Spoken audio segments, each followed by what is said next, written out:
This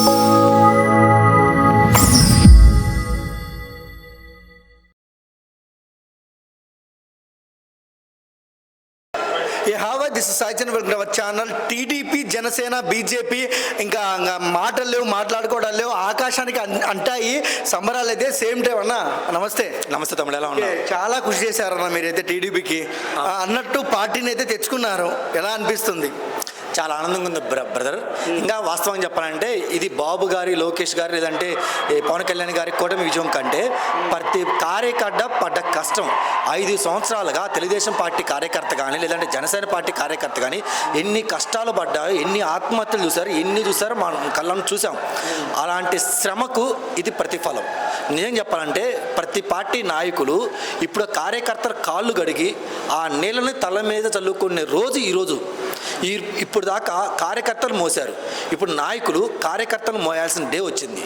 గెలిచామని చెప్పి సంబరాలు ఇది కాకుండా గెలిచాం కాబట్టి ఇప్పుడు ఎలాగైనా సరే ఆ యొక్క ఇదిని మనం ప్రజలకు అందించాలి, ఆ యొక్క ఫ్రూట్స్ని అందించాలి. వైసీపీ లాగా లేదంటే జగన్మోహన్ రెడ్డి గారు పంతాలు తీసుకుందాం, రివెంజ్ తీసుకుందాం కాకుండా ప్రజలు ఇచ్చిన అవకాశాన్ని సద్వినియోగం చేసుకోవాలి. ఇంతకుముందు బాబు గారు ఎలాగైతే సద్వినియోగం చేశారో అంతకు 10ంతలుగా ఇప్పుడు సద్వినియోగం చేసుకోవాలని చెప్పి నాయకులు, ఒక కార్యకర్తగా నా విన్నపం. ఓకే, అంటే సంక్షేమమా లేదంటే అభివృద్ధి అంటే 90% గుద్దారు అభివృద్ధికి. ఎలా అనిపిస్తుంది? నిజంగా చాలా ఆనందంగా ఉంది. ప్రజలు అనేది ఇప్పుడు మార్పు కోరుకుంటున్నారు. అరే మీరు ఇచ్చే మేము ₹2 కిలో బిల్లు బియ్యం అంటే ఇంకోటి ఇవి కాదు, మీరు వేసే భిక్షం కాదు మాకు కావాల్సింది.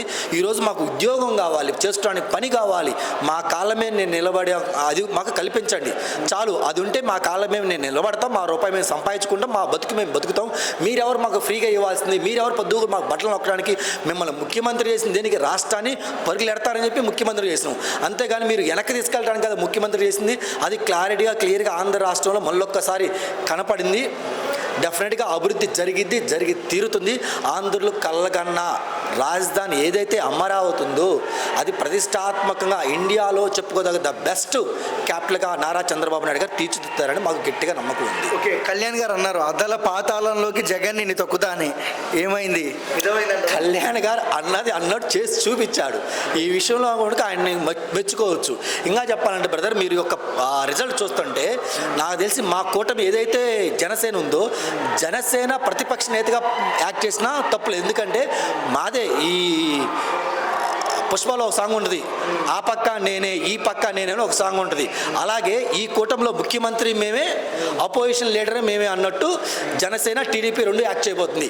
ఆఖరికి ఈ పవన్ కళ్యాణ్ ఎవరైతే జగన్మోహన్ రెడ్డి ఉన్నారో ఆయనకి ప్రతిపక్ష హోదా వస్తుందో రాదో కూడా చెప్పలేని పరిస్థితికి ఈరోజు వెళ్ళిపోయింది. ఓకే, అండ్ చాలామంది ఏమంటారంటే ఇక జగన్ వెళ్తే లండన్ కన్నా వెళ్ళాలి, అది కాకుండా జైలు కన్నా వెళ్ళాలి అంటున్నారు.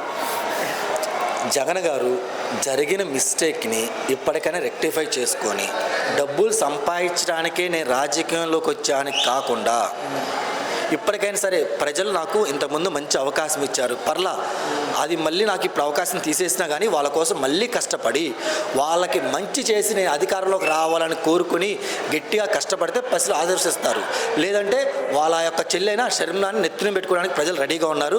వాళ్ళ చెల్లి షర్మిలా గారిని కనుక నెత్తిన పెట్టుకుంటే ఈయన డెఫినెట్గా మీరు చెప్పినట్టే లండన్ అన్న పారిపోవాల్సి వచ్చింది, లేదంటే జైలుకన్నా వెళ్ళడం ఏదో ఒకటి జరిగింది. ఇంకా ఓకే, ఒక్క ముక్కలో ఏం చెప్తారు సార్ టీడీపీ, జనసేన, బీజేపీ విజయంపై వన్ వర్డ్లో ఏం చెప్తారు మీరు? ఏ పార్టీకైనా ఇలాంటి కష్టపడే కార్యకర్తలు గనక ఉంటే ఆ పార్టీ ఎప్పటికీ స్థిరస్థాయిగా నిలిచిపోతుంది. అలాంటి కార్యకర్తలు జనసేనానికి, తెలుగుదేశం పార్టీకి ఉండటం చాలా గర్వకారణం మాకైతే. అలాంటి నమ్ముకున్న కార్యకర్తలు ఉన్నారు కాబట్టి ఈరోజు ఈ నాయకులు కానీ, ఇంకొకరు ముఖ్యమంత్రి కానీ, ఎమ్మెల్యే కానీ చేయబోతున్నారు. అలాంటి ప్రజలకి మంచి చేయాలని చెప్పి, అలాంటి ప్రజలకి చేసుకోవడానికి ఒక ఉద్యోగం కానీ, ఉండడానికి మంచి ఇన్ఫ్రాస్ట్రక్చర్ కానీ ప్రొవైడ్ చేయాలని చెప్పి మా నాయకుల్ని గట్టిగా కోరుకుంటున్నాను. ఈ ఇచ్చిన తీర్పుని తలకెత్తించుకోకుండా ప్రజల్లో ఉంటూ ప్రజల కోరికలు తీర్చుకుంటా అవినీతి లేని పాలన, అభివృద్ధి కలిగిన పాలన ఇవ్వాలని మా నాయకులకి మా విన్నపం. Thank you sir.